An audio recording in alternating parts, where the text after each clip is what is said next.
আসসালামু আলাইকুম, কেমন আছেন সবাই? আজকে সকালে ও দুপুরে কি রান্না করলাম, কি খেলাম সবকিছুই আজকে আপনাদের সাথে শেয়ার করব। আশা করি অনেক ভালো লাগবে। এই তো সকালে পরোটা বানিয়েছি, পরোটা ও ডিম পোচ খেয়ে এখন দুপুরের জন্য সবকিছু রেডি করে নেব।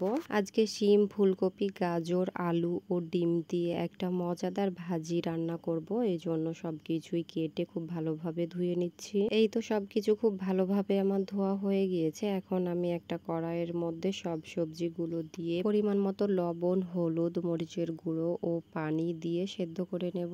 চুলায় সবজিগুলো সেদ্ধ বসিয়ে এখন মুরগির মাংসগুলো ধুয়ে নেব। আর এই তো সব মুরগির মাংসগুলো খুব ভালোভাবে ধোয়া হয়ে গিয়েছে। এখন একটা ছাঁকনির মধ্যে সব মুরগির মাংসগুলো দিয়ে দিলাম যেন এক্সট্রা পানিগুলো ঝরে যায় এই জন্য। আর এই তো সবজিগুলো সেদ্ধ হয়ে গিয়েছে। এখন চুলাটি বন্ধ করে আজকে যেহেতু চিংড়ি মাছ রান্না করব এই জন্য এখন চিংড়ি মাছগুলোকে খুব ভালোভাবে ধুয়ে লবণ, হলুদ, মরিচের গুঁড়ো দিয়ে খুব ভালোভাবে হাত দিয়ে মাখিয়ে একটা তাওয়ার মধ্যে তেল গরম করে সব চিংড়িগুলোকে খুব ভালোভাবে ভেজে নেব। আমার কাছে মনে হয় চিংড়ি মাছ ভেজে রান্না করলেই বেশি ভালো লাগে। এই জন্য আমি চেষ্টা করি চিংড়ি মাছগুলোকে ভেজেই রান্না করতে। আর এই তো চিংড়িগুলো খুব ভালোভাবে ভাজা হয়ে গিয়েছে। এখন আমি চুলাটি বন্ধ করে দিলাম। এখন চিংড়িগুলোকে রান্না করে নেব। এই জন্য একটা কড়াইয়ের মধ্যে সব মশলাগুলোকে খুব ভালোভাবে কষিয়ে নিয়েছি। এখন ভেজে রাখা চিংড়িগুলো মশলার মধ্যে দিয়ে খুব ভালোভাবে কষিয়ে নেব। আর এই তো এখন শিমের সবজিগুলো তেলে দিয়ে নেব। এই জন্য একটা কড়াইয়ের মধ্যে তেল দিয়ে শুকনা মরিচ, রসুন কুচি ও পেঁয়াজ দিয়ে খুব ভালোভাবে নাড়াচাড়া করে ভেজে অল্প পরিমাণ পাঁচ মশলার ফোড়ন দিয়ে সবকিছুকে খুব ভালোভাবে নাড়াচাড়া করে এই মশলার মধ্যে একটা ডিম দিয়ে অল্প পরিমাণ লবণ দিয়ে ডিমটিকে নাড়াচাড়া করে খুব ভালোভাবে ভেঙে দিতে হবে। ডিমটি খুব ভালোভাবে ভাঙ্গা হয়ে গেলে এখন সেদ্ধ করা সবজিগুলো ডিমের মধ্যে দিয়ে সবকিছুকে খুব ভালোভাবে নাড়াচাড়া করে নিতে হবে। এই সবজিটা একটু সময় নিয়েই রান্না করতে হবে। আর এই তো এই পর্যায়ে জিরার গুঁড়া দিয়ে দেব। জিরার গুঁড়া দিয়ে আবারও খুব ভালোভাবে সবকিছুকে নাড়াচাড়া করে দিব। আর এই তো দেখুন সবজিটা কিন্তু অনেকটাই কমে এসেছে আর ভাজা ভাজা হয়ে গিয়েছে। এখন আমি চুলাটি বন্ধ করে সবজিটি একটা বাটির মধ্যে উঠিয়ে নিচ্ছি।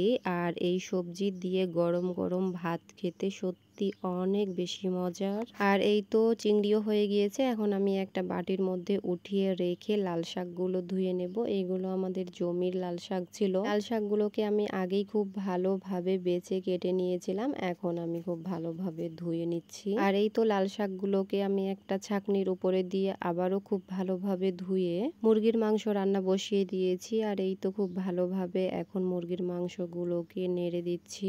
এক চুলায় মুরগির মাংস হচ্ছে, আরেক চুলায় এখন আমি শাকগুলোকে তেলে দিয়ে নেব। এই জন্য শুকনা মরিচ, রসুন, পেঁয়াজ খুব ভালোভাবে ভেজে এখন শাকগুলোকে আমি দিয়ে নাড়াচাড়া করে ঢাকনা দিয়ে ঢেকে দিলাম। আর এই তো এইদিকে মুরগির মাংস রান্না হয়ে গিয়েছে। এখন আমি চুলাটি বন্ধ করে দিয়ে একটা বাটিতে উঠিয়ে নেব মুরগির মাংসগুলো। শাকগুলোর অবস্থা কি হয়েছে মনে হচ্ছিল কতগুলো শাক হবে, কিন্তু আসলে কমে কতটুকু হয়ে গিয়েছে।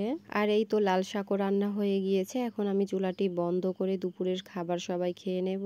এই জন্য একটা প্লেটের মধ্যে প্রথমেই ভাত দিয়ে শিমের সবজিগুলো প্লেটের মধ্যে দিয়ে এখন চিংড়ি মাছগুলো দিয়ে দিলাম। আমার মেয়ের চিংড়ি অনেক বেশি পছন্দের। আজকে মনি তো মহা খুশি কারণ তার পছন্দের চিংড়ি রান্না করেছি। এরপর লাল শাক ও মুরগির মাংস দিয়ে দিলাম। আলহামদুলিল্লাহ সব রান্নাই সবাই অনেক বেশি পছন্দ করেছে। আমার মেয়ে সবচেয়ে চিংড়ি রান্নাই বেশি পছন্দ করেছে, তার নাকি অনেক বেশি ভালো লেগেছে। তো আজকের মতো এইখানেই শেষ করলাম। পুরো ভিডিওটি ভালো লাগলে অবশ্যই একটা লাইক, কমেন্ট ও শেয়ার করে দেবেন। ধন্যবাদ সবাইকে। আল্লাহ হাফেজ।